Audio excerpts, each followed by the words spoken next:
said, the poor you have with you Always. But there are times and seasons. And what we're talking about right now, we started off right off the bat with times and seasons. Time is coming short. Maybe people may be like, well, then why are you taking this trip? Because we know our work is only going to increase. Yeah. It's only going to get busier. We're very conscious of who we're pouring into right now. We're already having more families come to the church, and if we literally just added 20% more people, it would be a lot. That would be a lot to take in. We wouldn't have as much time to go on dates. We wouldn't have as much time to go. So we're trying to set things up now And so the that world is not going to be safe. yeah, that's the other thing. It's like, work while it is yet day, for the night cometh when no man can work. Things are Yeah. going to get darker. And this is a window to say, hey, if we're going on this trip, we better go. Yeah. 'Cause we tried to do this back in 2020, and COVID and New Zealand shut their borders, saying we're not letting anybody in the country. Yeah. And we couldn't even get in. So we went to Hawaii, and that was fun. But hear what we're saying, people. I didn't mean to interrupt you. No, you're good. But we get excited about the work of God and God rewards us. Yeah. We don't have to die to go to heaven to get those rewards. I feel like this trip coming up is a reward. Yeah. Is a reward from the Father who says, hey, you guys, you're going to, my wife loves New Zealand. She loves the landscape. She loves the hike. Kayaking. It's, oh my goodness. It's a place she's always wanted to go to. Yeah. So God does, he knows he's not sending us to some mission field out in the middle of nowhere in the Sahara Desert and said, I want you. That would be work. That would not be rest. Yeah. This is a rest because we labor. Yeah. He says, come to him and he will give us rest. And man, last time we took you and I took a trip was, for me, it was 5 years ago. It's not like we do these every other week, people. And in between that, we went to Georgia twice. Yeah. And again, went there to work. To work, not to a church. We went and established and set up and rented a building and had 125 people sign up. And we talked about deliverance. And then we went back again and we talked about training the soul. That we don't shy away, and we're not sitting there thinking like, oh, we don't work to play. We work because we love God and we know it's worth it and what we're doing. But see, just like a good father, just like a good husband in a covenant, he's going to look at that and go, gosh, you deserve. Yeah. Let me give you this little bit. So we're not contradicting ourselves when we're bragging on God for giving us this trip. This trip isn't the remainder of our lives. You're not retiring from the work of God. You're not going to New Zealand to check out retirement houses you want to move into, and be like, wait out the rapture in New Zealand. That's not the plan. I just turned 70 April 3rd. Okay. I knew guys in ministry over the years that were in their 50s. They were talking about when they hit 65. Yeah, they're out. They're out. And it's like, nothing in me is looking for an out. As long as I am physically able to preach the gospel, my mind is working, is still sharp and stuff. Yeah. I'm going to continue. It's like God deposited all this stuff in me for over the years. It's only fair he get a return. Yeah. It's like, my goodness. That's that reasonable service that gets talked about. What is your reasonable service? It's reasonable, not bare minimum. It's like, bro, it's almost like, why wouldn't you? That's reasonable. That's like saying if you borrowed something, you bring it back. That's reasonable, right? Yeah. It's expected of you to bring it back. And when the years should speak. Yeah. When the years should speak, I'm 70 years old. And I've walked with Jesus 52 years. And all those 52 years, they should speak. There should be a resident wisdom abiding in me. Yeah. My soul should be so at attention and cooperating with my spirit that when I open my mouth, it should flow out wisdom. It's like when the guys were looking at Job and his buddies were, just curse God and die, man. What sin have you done? And just judging him and stuff. And that young man says, hey, you guys are old. You should know Job better than this. Right. When the years should speak, there are people that have gotten older, but not bolder. Yeah. They have actually gotten colder. And when you've been 50 years in kindergarten, you don't have anything to say anyways. That's it's not work for me. It's Yeah. it's the overflow. It's just I feel like when I open my mouth, I should have something to say because my soul is not arguing anymore. That's the rest. Yeah. I can God can speak to me through me, and it's just I'm enjoying this season. I have never been happier in my entire life than I am right now. I get up and it's like I feel like Bilbo Baggins. I'm going on an adventure. I've got some things this afternoon to do. I look forward to this going to the Yeah. studio, and I mean this. Why would guys want to retire and quit? If health reasons, I get it. But if why do you think Billy Graham was 90 something and he's Yeah. still preaching the gospel?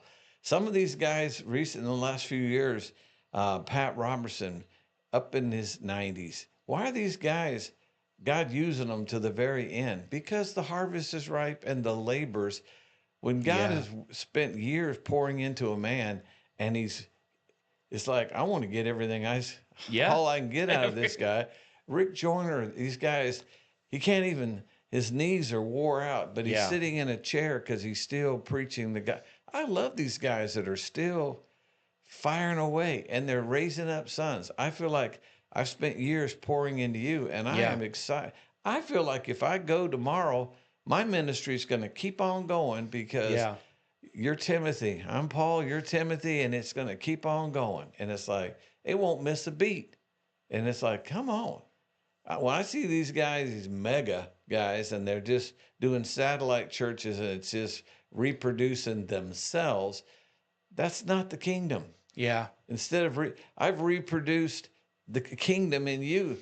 And boom, now there's two. Yeah. Now there's two of us. On the day of Pentecost, Jesus reproduced 120 of himself. Yeah. Not And 120 Peters. no, Yeah. 120 Jesuses. And when Yeah. he left, and then Satan's going, oh my gosh, they multiplied. Now there's 120. Now thousands are saved. I thought, yeah, and he gives an altar call 3,000. He's like, this isn't getting out of control. Yeah. Yet that's how it's supposed to. Not building your kingdom, your ministry. You know, I had someone tell me one time, why don't you start another one of these down the hill, whatever, so it's not such a drive. We have people that drive an hour one way. Yeah, we have people drive all the way from Point Loma, which if you don't know California very well, that is the furthest most point south and out into the ocean. Yeah. I mean, you can go further down to like National City, but out to the ocean. It's like a peninsula, Yeah. meaning you are stuck driving through San Diego traffic every time. We have a lady coming from not Marietta. That's at least that far. Yeah, if an not hour and 5 minutes. And Yeah. that's on a freeway, hour and 5 minutes. So that's miles. And when people say, "Why would someone drive that far?" Well, it's because that's where they found life. Yeah. And not if you want to go to a church and just someone tell you that you're forgiven, Yeah, there's lots of McDonald's. that you're forgiven. Yeah. I want to know there's more. I know I'm forgiven. I knew that the night I got saved, but I want to know that I can be healed. I want Yeah. to know that my emotional baggage that people put in me over the years, that I don't have to removed. deal with that the Yeah. rest of my life, that can be removed and I can be free and my mind will become my friend and not my enemy. I want my whole salvation. Yeah. I want the Holy Spirit. I want power. Come on. I want to be refined. I want that God purifies the things in me that I can reflect him better. Like that's the desire. And like you were saying, why would people drive that far? Well, they wouldn't for McDonald's. They wouldn't for Burger King. They wouldn't for Subway or Jersey Mike. You're not going to drive 70 miles for a McDonald's. Why? Because there's probably one within a mile and a half of you right now. But when you find something that you say, no, this isn't that. This is a fuller menu. This is a fuller gospel. This is the word of God. This is a kingdom church that's not a denomination or a perspective that's reproduced in everybody. McDonald's has a limited menu. Yeah. Denominational churches have a limited menu. Yeah. And that's all they're gonna make. Yeah. They're not gonna make anything other than what's on that menu. And you can drive through it because the whole menu can be displayed right there. In a 4x8 sheet. Yeah. And you hear that week after week after week after week, and you wonder, I know this menu already. This is getting old. well, that's why people start, that's why that's when they put God in a box and say, well, I've been forgiven. Okay, check. But my kids are, they have they're hyper. They have a lot of problems. They can't focus. So now we take them to the doctor. Now we got them on medication. Now we take them to the shrink. We take them to all these other things. And Jesus is like, I've already provided for that too. I've already, your son is not hyper. He has demonic activity. There's things there's traumas he's been through. Your marriage is a trauma. Yeah. Your poor children are growing up all the time with dad being drunk and violence and all this. But you go to church on Sunday. Yeah. And we got the forgiveness box checked, but there's all this strife and division. The Bible says where there's strife, there's every evil work. Your poor Christian kids and families are growing up in strife. When Jesus defeated the enemy, there should be no strife. There's no strife in your house. No. I walk in your house. I don't knock. I just walk in the door. I mean, we're family, and you just walk in mine. We don't. And anytime I walk in there, I never catch you, freaking out, yelling at the kids, throwing things, whatever. Oh, hi, Dad. How's it going? Yeah. It's because there's consistency, because you're at rest. Your soul cooperates, and you don't let that guy, Jack's out of the box now because he's been trained. Yeah. And man, it's a wonderful thing. You can come over here and anytime, and we're at a place where it's like, come on, Jesus. Well, that's what that new person that we were talking about when he joined the church, that he said, I've never encountered people that are so the same. Consistent. The consistency from behind the pulpit to where you are right now. There's not a difference. You're not different people. You're not, holy everything there. And then at home, you're kind of like, I think of this scene from The Cat in the Hat with Alec Baldwin, where he's all like in this suit, all Prince Charming. And then he goes next door to his house and he pulls off the belly band and his big old belly pops out and he's got like a wife beater and he pops his fake teeth out. That's sometimes what Christianity is. They put on this persona of like, oh, glory be to God. And then they get in their car and they're like popping stuff out. And all these things that God could change in them, they don't allow him to, but they'll try to pretend that they've been changed. But see, he's able to tell the difference. He comes here in 5 months and goes, you guys got something special. There's a unique quality here. And it's not because of the greatness of us, it's because of the fullness of God that exists in that house. When you're a kingdom church and it's his house and it's his rules and it's his music and it's his word and it's his whatever, and he sets the tone for everything, then you get that fullness, you get that consistency, in everyone. Yeah, and that's the key. Salvation is a full package. Yeah.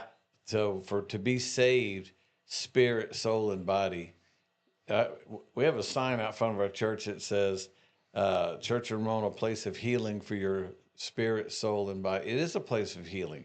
Yeah. Some people only provide healing for their spirit. Yeah.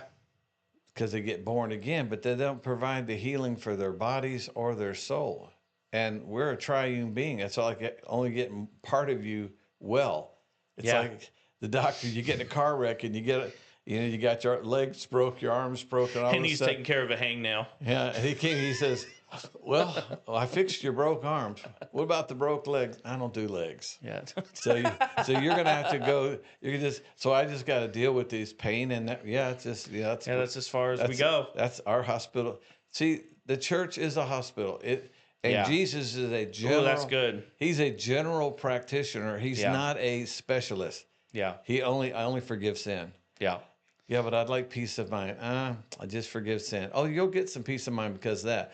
Well, this trauma and stuff in your life, this anguish in your soul. Yeah. We don't do that. So you're going to have to go to Egypt and going to have to pay money and spend years in therapy and pretty much not going to be that much better, but you will be somewhat better, but you won't fully ever be healed of that.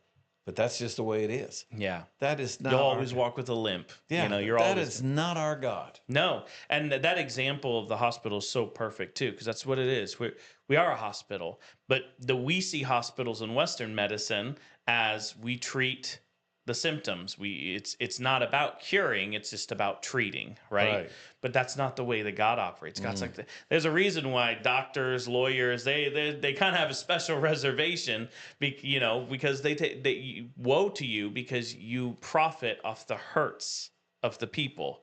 That's not what we're supposed to profit off of. And that's not what he does.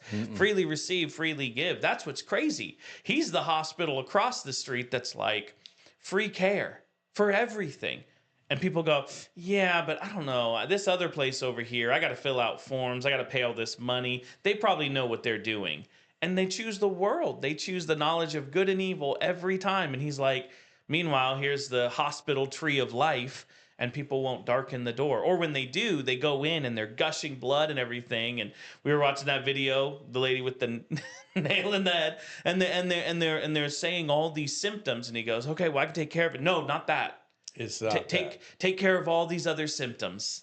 But if I just no, don't touch that. Will you stop pointing that out? I want you to deal with all this stuff. Well, all this stuff is caused by this. Yeah. Let me remove this, and you won't have to deal with that anymore. And the church has become that a means to we can get rid of the demons, but you're gonna have to pay. Oh my gosh. We can get you into we can cause you to prosper, but you're gonna have to pay. You got to sow some seed. They always make it sound spiritual. Sow some seed. But it's when they're saying some of them are specific and saying if you'll sow a seed of $1,000. Yep. It's not just a seed of all I have is $50. Yeah. Or $5. God's requiring more. Sorry. Jesus watched the lady drop in 2 mites and walked away. And he said, man, that's the biggest offering all day. Because she walked away with nothing. She gave all she had. Yeah. And other guys are dropping bags of gold in there. But he's like, I'm not impressed because you got 500 bags in the bank. Yeah. This didn't cost you anything, really. Yeah. And it's just, we're not down on the church. I know sometimes people think, gosh, you guys are just kind of hardcore. But they can sometimes be our biggest enemies. When we see people come in with church hurt, or we see people come in and they've been told it's not for today, or this isn't of God, or that's not of God, or God doesn't do that, God doesn't feel that way, they're making our job harder. Yeah. The church is not supposed to make the gospel harder. It's supposed to be simplistic. That's the whole point. You can't miss it. You know what I mean? You don't need to make it a process. Deliverance is not a 6-month process with 50% down and then 3 payments. hours of yelling and screaming. And puking in buckets. That's not how he operates. And so the reason why we've referenced it a lot is because as shepherds, when it's done wrong, it hurts our heart just like it hurts God, because he looks at the sheep and says, they're the ones that are paying. Yeah. And that's wrong. They're being taken advantage of. And when you do it wrong, people go, I tried that, man. That was almost. I had to go to. It took 6 months of therapy just to get that trauma out of my life, and the things of God, the blessing of the Lord make rich and add no sorrow. The things getting saved should not be traumatic. Yeah, you should not have to go in front of a church and confess every sin and every dark thing you've ever done. That's not required. No. That's shameful. That's embarrassing. That's, oh my gosh, that's not how we do it. That's not how, but there are people that require people to get in front of the whole congregation and debase and humiliate themselves as a form of punishment so that they'll never do it again. How about we love God? That's why we don't do it again. But when people do it wrong, what you said, I had a lady in the office not too long ago, and I said, well, I hear what you're going through. I know I said, you just need deliverance. And she went, I've already done that once. And she said, it like to kill me. And I said, well, then you didn't go. You didn't experience the true deliverance. Yeah. She said it took 3 hours. I said, if someone takes 3 hours to get demons out of you, they don't know what they're doing. Yeah. Jesus did it all the time. It doesn't take 3 hours, it takes minutes. Yeah. And if it's a yelling match back and forth, then if you're yelling, you don't have any authority anyways. You don't have. They don't come out because you scream at them. Yeah. I've seen people leave deliverance and not even have a voice because of all the. That is not the way of God. Well, and then people are exhausted, and they're exhausted not because of it's so, it's so takes a Peace. lot of effort and stuff like that. They're exhausted because it's been work, because they're being pushed, or hands moving their heads around, and there's an emotional toil that comes with it. Deliverance, quiet deliverance, the way that Jesus did it. The thing with Jesus was when people came, they wanted those things out, and boom, they go out. We spend more time explaining because we have to undo what people know about deliverance. Yeah. Majority of the deliverance appointment, which is really only a half hour to an hour most of the time, majority of it is just, let me help you understand, because it's important that you recognize these things are spirits. We talk about this in Breaking Captivity. The enemy is so smart that he gets these things in us when we're young, when we're kids, open doors through relationships, whatever, parents, Trauma. relatives, trauma, open doors that let things in. And they camouflage so well into our personality that we think it's us. And then when you go this, so then even if you go to get delivered, you won't think that that needs to be delivered. You'll be like, well, that's just the way I am. He must be talking about these things. He must be talking about deliverance, spitting pea soup on the walls and stuff. That I don't have really possession. So then you're really even conflicted about whether or not you need deliverance. And it's like you haven't seen how much this thing has just poisoned your soul and tricked you into thinking that this is all you when it's not. Yeah.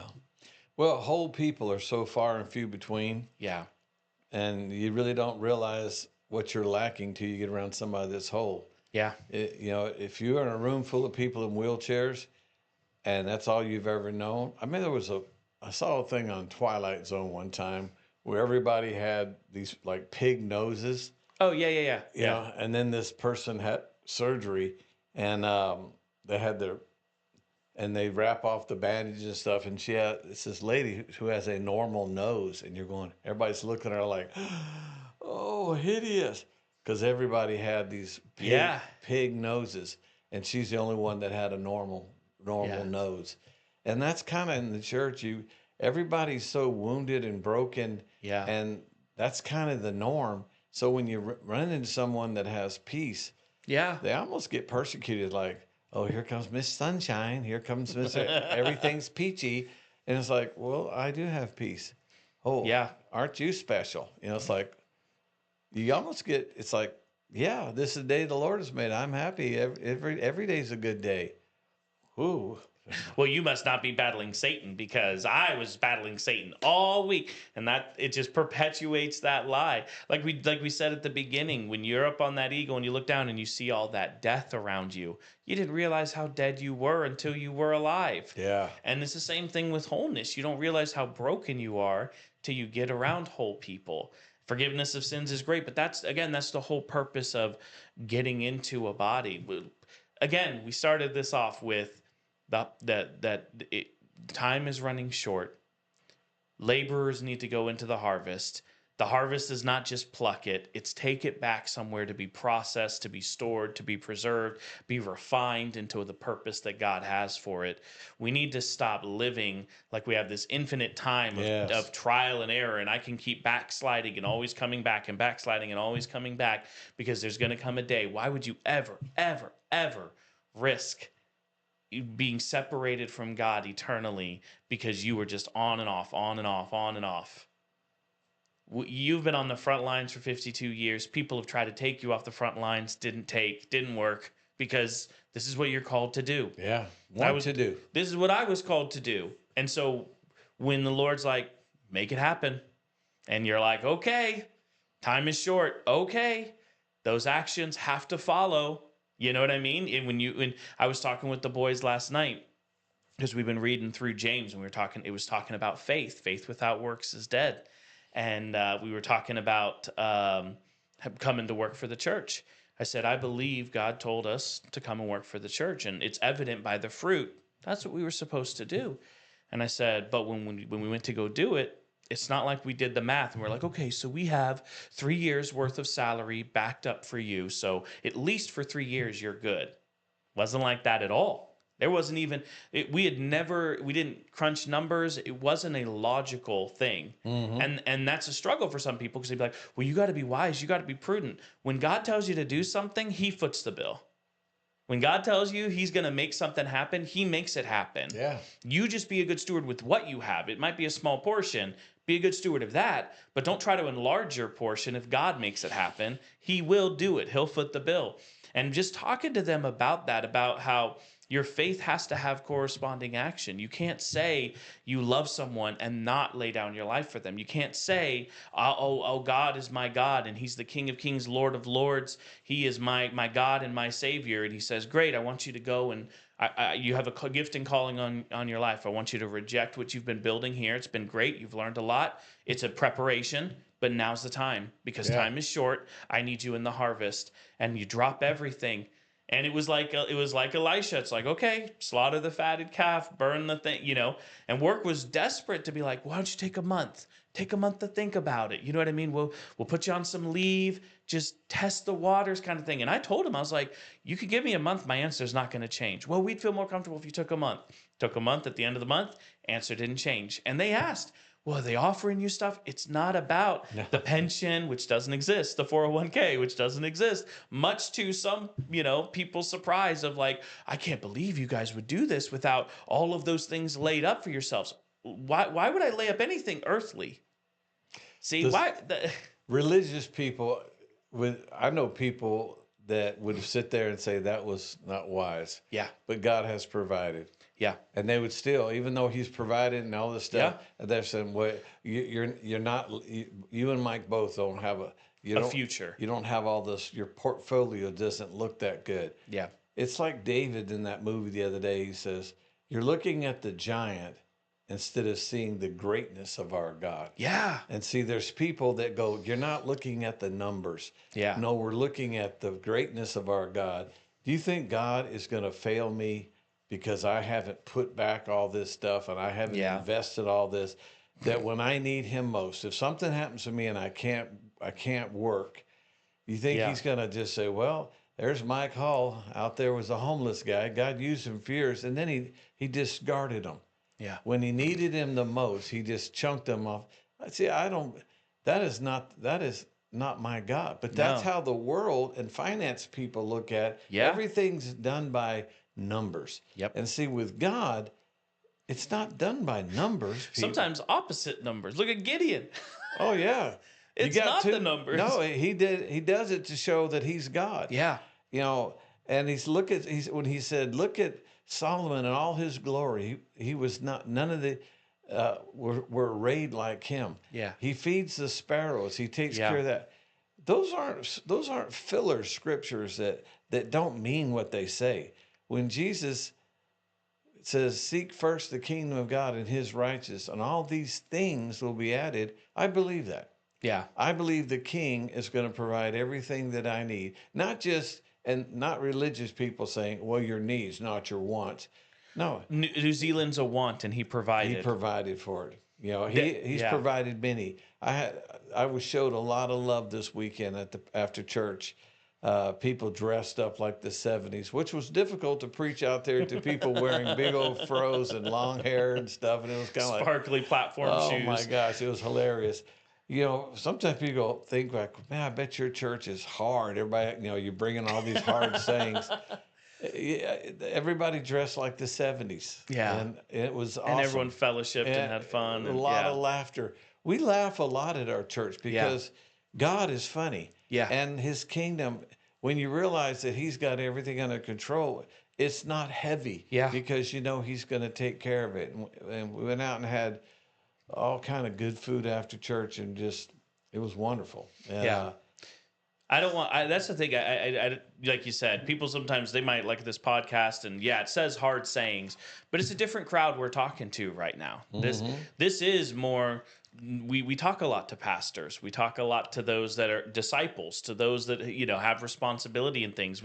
When we say that time is short and we're taking action, one of the things that I love is it's never just about our faith. We step out in faith. You stepped out in faith and have done things throughout your entire life that was great for you. You grew in faith, but what you didn't realize was how much I grew in faith watching it. And then I grow up in a household where God supplies the needs. Not the stock market, not a 401k, not an employer, Not a denomination. not a denomination. There was no umbrella covering. It was just God from start to now has been God. It's always been God. And so that fostered into me that faith that we can. No, there's no questions about it, you know. And that's really the ultimate goal of God. That's why the generational blessings can be so impactful, because when I get to observe that and then I get to build my life around that, and it's such a faith that, yes, I still have to walk out and exercise, but then my kids see it and I get to talk to them about it last night, and other young people in the church see it and they go, if he can do that, then you know what I mean? Then I ought to. It becomes a norm in our house. Yeah. Not like, boy, Brother Mike was special because he came out here with 7 people, not families, people, and started this church. Yeah. Yeah, it was because God said, come out here and do it. Yep. The money wasn't there. The people weren't there. It would be cheaper if you did it somewhere else. You could have done it in Mississippi or Texas. Oh, yeah. Yeah, I came from Mississippi, where 7 people would have supported it. Yeah. But in California, that doesn't even pay your rent. Yeah. But God provided. Yeah. Because where God guides, He provides, and man. And we're at the end times where, if we truly believe it's the end times, much the more it's going to be His provision. But we think about that. If you haven't exercised your faith enough up to this point, your faith is really going to struggle in the next few years. Yeah. But see, those of us who've been hitting the spiritual gym, that operate by faith, that live by faith, that take actions that line up and correspond with our faith, when those things happen, it's going to be like, okay, yep, the water's definitely picked up pace, but I can match it. I've been working to that end. Yeah. We're running this race, and we don't, like we started in the beginning. It's an obstacle course. When it talks about race, what it's really talking about is like, it's an obstacle course. Things in your way, things you have to climb over, things you have to climb across, things you have to swing around. And but you're not done till you reach the end. Mm. So you don't go 3/4 of the way through and be like, oh, what do you know? I'm 65. All right, tapping out, and then go sit in the bleachers. What about the rest of the course? You just shortchanged the rest, you know. And we have such an eternal minded church. Mm. That's the benefit of being real and honest with people and getting them to understand that it's more than just themselves. When they are eternally minded, you make choices that are eternally minded. Yeah. You make you forego certain things because no, time is short. I need to do this. And other times when it's a hard decision, like possibly cutting off a relationship or creating boundaries for people, it becomes easier because you say, I may lose a relationship for the next 5 years, but if I trust God, it's God's job to lead them back. It's God's job I know as a good father, He's going to put dozens of people in their path to remind them, God still loves you. God, you could always turn to God. You know where home is. You know what I mean? Yeah. And our job is to say, okay, I'm going to stay focused on the harvest. I'm not going to go looking for the stray one that's gotten out of the field to be like, oh no, I need to chase that down. And I waste all that time chasing down. And people will be like, it's not a waste if it's a person. But see, God knows that person better than I do. And if I'm eternally minded, I'm going to say, I'm going to go for the fruit. Like you said, it's white. It's rotting in the field. I'm going to go for the fruit that's closest to hell right now. Yeah. You know? Well, the church isn't eternally minded. No. More people are moving out of the state of California because they're looking for a better economy, less taxes. And they're basically being led by money. Yeah. You know, you could sell your house in California. We had a young man recently do that and bought a house outright in this other state he moved in and put money in the bank, a lot of it. So he's kind of fixed. Yeah. And people do that based on economy. The Bible doesn't say be led by economics, be led by the dollar. Be led by the housing market. Yeah, that's not how. there's the harvest here in California, and Yeah. there's lost people here, and we need to reach them. So this is where God has us. People sometimes say, "Don't you want to live here? Don't you want to live?" It doesn't matter where I want to live. I'm a Yeah. disciple. Jesus said, "Mike, this is where I've brought you. This Yeah. is where your work is." So And it's see in the that story. that goes back to that rest. I rest in I get orders. When Paul said, "I'm a slave to Christ." I don't get choices in the matter. Yeah. But you know what? It's restful. People will be like, "Well, that's so ridiculous. If he cared, he does care." And for 1,000 years, and that judgment seat of Christ, he's going to tell me how much he cared and how much it meant to him. And I'm going to have 1,000 years to just reap and be given those things to say, "This is the reward for everything you did." So that's that eternally minded to say, what is this short blip of a life when I know that there's so much coming at the change of the age, when everything flips over, we go back to that millennial reign, back to what it was like in the garden. It's going to be better than anything money could buy right now. So do I care about my portfolio now? No. Do I care? And it's fun. And we do have a church that's eternally minded, because, I took a bunch of those young people to Scotland, and they would joke, "Oh, we could put a church there. We could put," because they just loved the place. But you know what? We've been talking a lot about, sometimes God puts desires in our heart because in a millennial reign, that's something you can get. As a good father, he wants to give you those things. But that's why Jesus said, you didn't lose anything that you won't get back in this life and the next. Yeah, 100 times. You're getting more. And people that think that, oh, well, heaven's the next big thing. Nope. The millennial reign's the next big thing. And we're coming back to this earth. We're going to come work on this planet, and we're going to restore this back to where God goes, "Very good. That is what I made you for. That fulfills the purpose I had 7,000 years ago. You did it." You know what I mean? And man, that is just going to be such an incredible time. I get so excited talking about it. I didn't notice. So, well, because it's real to us. Because it's not, we don't treat it like some spiritual experience. Like, well, the mysteries of God, and we never know until we die, so we'll just do what we can here.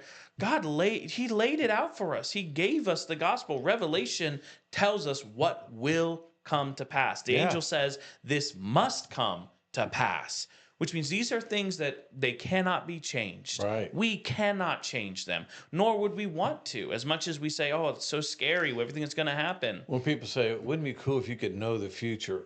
You can. You can. And we are living our lives for the end result. Yes. I'm living my life for The end game. Yeah, because I'm coming back to this earth. Yes. Jesus is coming back to earth. Yep. And there's a millennial reign, 1,000 years. And I'm coming back to rule and reign with Christ. I'm going to work. I'm coming back. I'm laboring now for a position. Yes. Where hallelujah. And I'm not coming back to 1196 School Days Lane, and I'm thankful for my house, and God makes good provision, but I know he's got something better. Yeah. I have not seen nor ear heard the things that God has prepared for them that love him. And that's the thing. We have this, it's not, "Oh, well, the church, it's not growing that big." We're doing exactly what God gives us to do. Every person that comes through, we will give them everything we have to offer. Yeah. And some people come and they're sick and they get better and they move on. And we were talking about this Sunday night. That doesn't offend us. It's a hospital. Not everybody is meant to be staff. You don't go to a hospital to become a member of staff. Sometimes you go because you're sick, but sometimes you get better. And this is true just in the naturals. People will go to a hospital and they'll have a nurse or they'll have a doctor, and it will just inspire them to be like, "I want to do that." And that's what happens. That's how people join the church really with us, is they come in and they see the wholeness that it brings, and they look around and they go, "Man, it really is that simple. I could do that." Yes, you can. Yeah. Yes, you can do it. And then they join. And so I'm not moved by where our church is now. And we talked about this before. We have way more views online than actually sit within the church itself. I mean, our number one streaming country right now is India. They love you in India. Sunday services get streamed and replayed there more than any other country.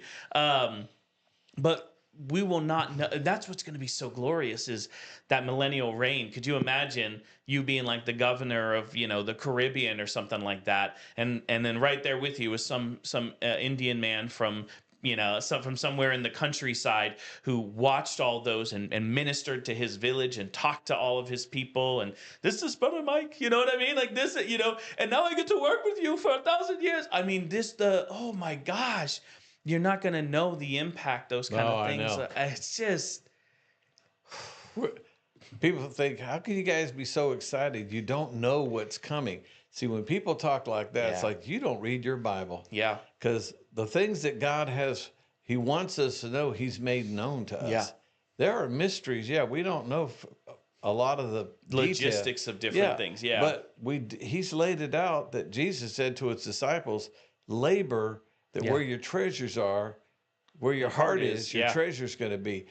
You and I we're making a deposit right now in our heaven, in the bank of heaven, by doing this. Yeah. That's not why we're doing it, but it's a benefit of it. Yeah. And people go, well, I don't do it for that. I do, because Jesus told me to labor. Yep. He told me to labor. Yeah. And he told me why. He said, because if you labor, you're going to get, there's benefits to laboring. People, well, I don't do it for that. That's religion talking. Yeah. Yes, you do. I don't do it for the payday. No. Oh, so wait. So you don't work hard at your job to get promoted? You don't work. See, naturals and spirituals parallel. People don't just work hard at a job because they're just so passionate about their job. They work because then that gives them promotion. It gives them opportunity. Why? So they can impact more people. And that's what you're talking about. It's not treasures as in like you just want to be Scrooge McDuck in it. You know what I mean? During the millennial reign, sliding down your piles of gold and things like that. You want to have higher promotion because that allows you to be even more impactful for God. I want to rule and reign with God, and I want my boundaries to be as big as he can make them, that he can trust me with, because that allows me to serve him all the more. Yeah, faithful in little, faithful in much. Yeah. Man, this has been rich. This has been really rich. Yeah, I hope everything worked out. We've been going for about an hour and a half, so hopefully we'll probably split this in two parts because this is a good one. But we the Holy Spirit just led the conversation. This was just not like this wasn't. This is that rest. When you enter into rest, the Bible says, just like God entered into rest, you've entered into rest when you cease from your own labors. Yeah.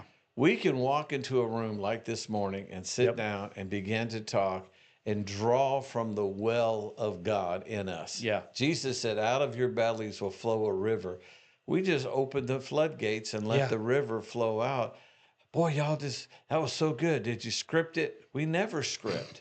Honestly, I wish that, I'd just like get a camera or something to show a Bible and drinks and pens.